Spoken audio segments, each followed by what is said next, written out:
Hey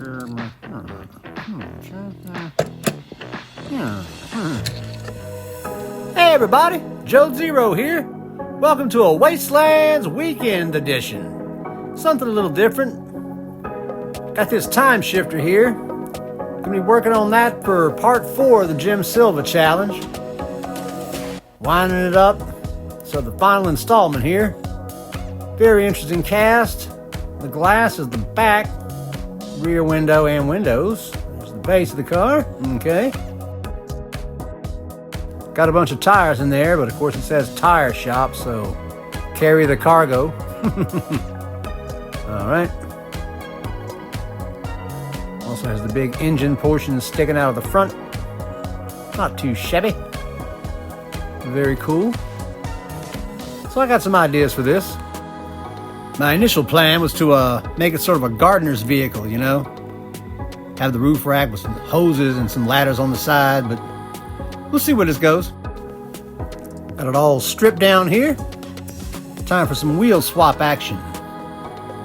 Got these nice 3D printed wheels Jim sent. Pretty good size. Fits nice. Looks kind of rugged. It's not a bad idea. Same width. Very nice. But he also sent this too. That's right, some tank tracks. I measured the width of the car and cut out a piece of card to set it on. And kind of lodged it in there nicely. So this is the direction we're going in. So going with the tank tread idea and the way the car goes together, I decided to make some executive decisions here. I'm going to use some screen for the side windows. Something like that. Like that. And then little bars across the front windshield. Okay. Not sure about the roof rack yet, but since there's really no base to put it on, it says sit on a base, I'm just going to go ahead and glue the glass in place now because it makes the roof rack, and I need the engine portion as well. And that way I don't have to worry about base pressure holding it in. Just a little drop there, drop there. Let that dry. So here I went ahead and used some spare card to fill in the wheel wells.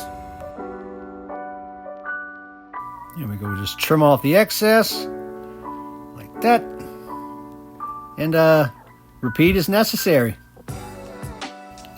So now we got that all filled in, the window screened up. One thing I noticed was the lack of the bumper and the grill, because they're molded into the base of the car, which I'm not planning on using, but then it fills in much nicer that way. So I think I'm going to take those bits, chop it off like that, and glue them to the car. Alrighty then, little test fitting, coming along pretty good. Got those pieces in there with the rear and the front, and it fits just right, doesn't compromise it. Took an extra piece of card and glued it in there to make it nice and sturdy.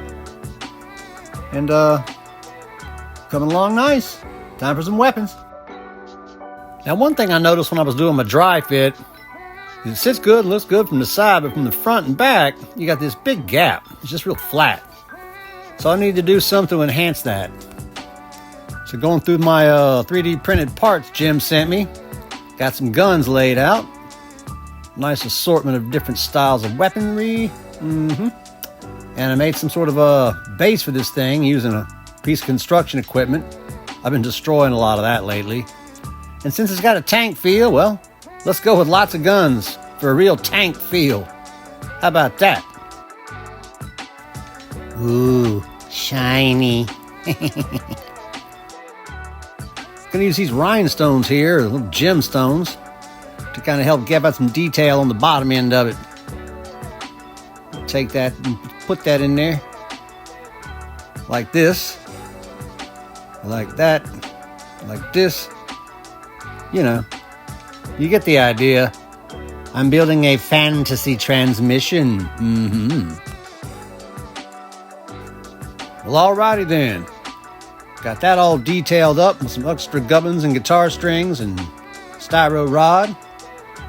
Got the windshield done. Added some little suspension springs. Armor on the rear window. Gonna fit it in there, and it's time for primer. Got it all primed up, and we're ready for the paint. Got the metallic trinity here, some bronze, some gunmetal, and some rough iron. I'm going to start with the iron. Get a little on my brush here and just start working into the deepest recesses of the tracks. And I can build up successive highlights over it. But also it's pretty grungy looking, so it's got a nice feel to it. I like the rough iron. Just worked that all in there real good. And for the body of the car, or the tank, I decided to go with a purple. Not sure why, but I like the way it came out, so glad I went that direction. Honestly, at one point, painting this thing up, I thought about making it look like that 510 wagon everybody was losing their minds about. But, yeah, I'm glad I didn't do that either. Now we proceed to just take some gunmetal and go over some of the highlights, hit the details, make these things really pop.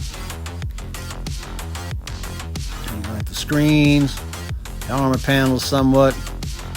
That rough iron really gives it a weathering sense, like I already hit it with a shade, but I haven't even gotten that far into it. Coming along nice. Get that? Oh, yeah. Had a good time doing this one. Fun little project. I proceeded to do a little more weathering and detailing off camera. And then, you know, we'll be on the glamour shots. And just when I thought I was done, well, Misty jumped on my lap. So I was pinned down for 20 minutes. So here you go. The Waste Shifter. Wow, this thing came out really cool. I'm very happy about this one. Totally armed up. Does have a very military feel to it. Dual machine guns. Giant turret on the top. Some kind of energy weapon on the driver's side. Fit the tracks just right. Came out looking pretty good. I want to say thanks to Jim Silva for picking me, sending me a box of junk. It's been a good month doing stuff. I appreciate the challenge, friend. Came out with some really cool stuff. Anywho, we'll see you later. Make sure you like and subscribe. Until the next one, gang. Peace, love, and good happiness stuff. God bless.